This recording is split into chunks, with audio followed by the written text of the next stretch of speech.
työ on ollut matka. Minä olen tehnyt niistä minun toiveista sen tuulen.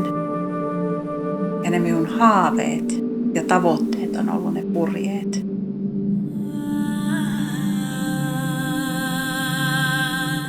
Se elämän suola on niitä pakertamisen hikipisaroita tuossa otsalla. Ilman sisua ja ilman siitä tullutta sitä elämän suolaa, niin ei tämä matkanteko olisi maistunut tältä.